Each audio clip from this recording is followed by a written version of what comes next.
앞서 전해드린 대로 지금 세상은 중동의 두 강국이 벌이는 아슬아슬한 대치를 걱정스럽게 지켜보고 있습니다.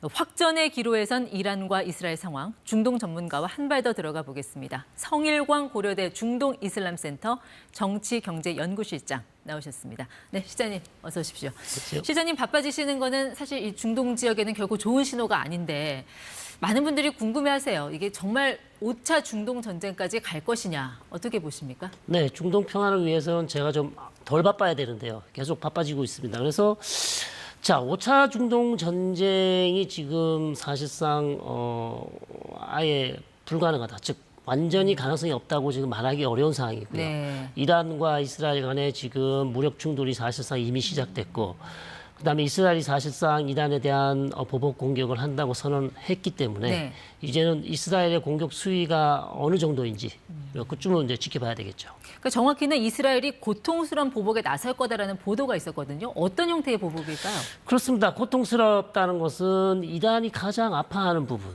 이란이 가장 소중해하는 부분이 뭔가 그 생각을 좀 해봐야 될 텐데요. 제 생각에는 아마 사이버 공격을 한다면 예. 이란의 핵 시설 를 사이버 공격할 수도 있고요. 그다음에 이란의 아주 중요한 원유 생산 인프라 예. 같은 것들 또 사이버 공격을 해서 셧다운을 시킬 수 있고 여러 가지 또 항구 시설, 항만 시설, 그다음에 네. 공항 이런 것들에 대한 사이버 공격이 들어갈 수도 있고 아직까지 이란은 공식적인 핵 보유국은 아니잖아요. 그렇습니다. 그러나 뭐 국제사회 특히 이스라엘과 미국은 이란이 핵 개발 의도가 있다고 그렇게 이제 추정을 하고 있고요. 네. 사실 이란이 가장 중요한 시설 중에 하나가 바로 핵 시설입니다. 예, 거기에 대해서도 사이버 공격도 있을 수 있지만 예.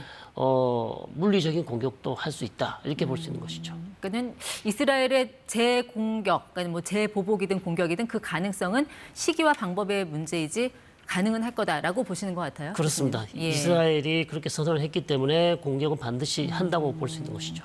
결국 이 사달을 일으킨 거는 이스라엘의 그 이란 영사관 공격이지 않았습니까? 이 영사관이라는 거는 사실 이게 남의 나라에 대한 선전포고가 아니고는 있을 수가 없는 일인데 미국은 도대체 왜 그랬을까요? 왜 거기를 건드렸을까요? 이스라엘이요. 네, 이스라엘이 영사관을 공습을 했는데 네.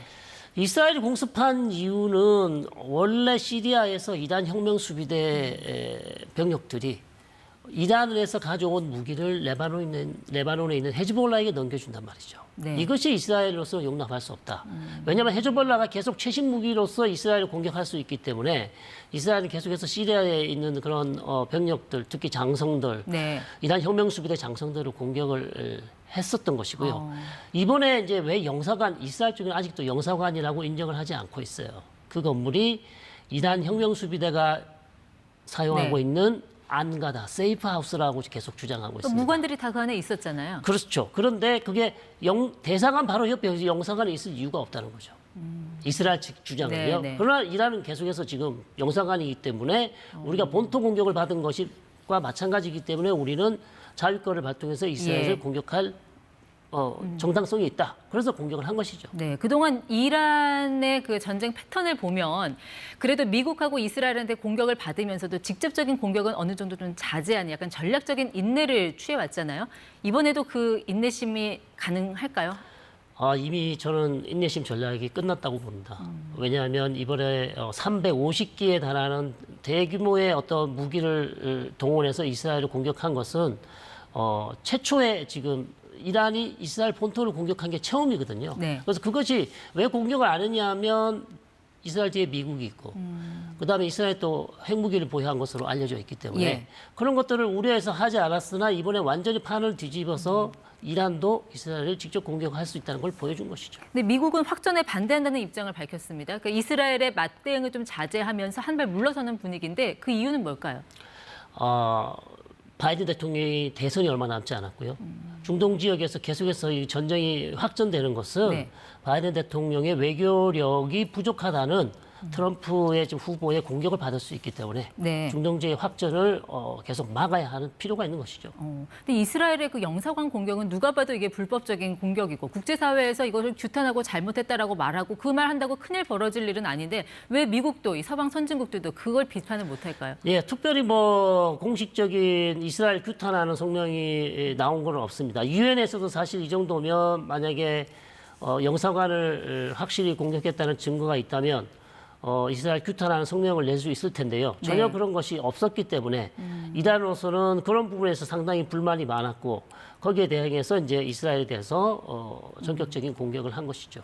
또 하나 미국은 이스라엘에 무기를 지원하면서 또 전쟁은 자제하라고 하잖아요. 왜 이렇게 논리가 맞지 않는 상황을 계속 만들어가는 걸까요? 상당히 이제 모순적이긴 합니다. 그러나 전쟁을 자제해야 되는 것은 지금 대선을 앞두고 바이든 대통령이 반드시 필요한 것이고 또 국제사회에서 미국의 입지가 좁아지고 있기 때문에 전쟁을 막는다는 그런 이미지를 보여줘야 되는 측면이 있고 네. 반대로 또 이스라엘을 반드시 미국이 보호해야 된다는 이스라엘 안보를 지켜줘야 된다는 또 필요가 있는 것이죠. 네, 이스라엘은 비공식 핵무기 보유국이지 않습니까?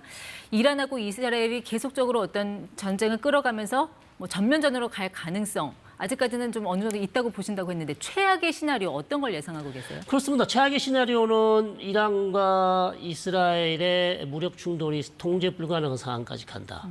그럼 미국이 아무리 말려도 양측이 전혀 듣지 않고 계속해서 미사일과 전투기를 이용해서 서로 공격하게 될 경우 그러면 이제 중동 지역 전체의 정세가 완전히 불안정해지고요. 네. 거기에다 또 미국이 만약에 이스라엘이 정말 어려운 상황에 처한다면 미국이 이스라엘 도와줘야 되는 예. 개입해서 군사적으로 개입할 수밖에 없는 상황으로 간다면 이란과 미국 간의 이제 직접적인 무력 충돌 가능성도 나올 수 있거든요. 네. 그렇기 때문에 이제 가장 최악의 시나리오가 갈 수 있죠.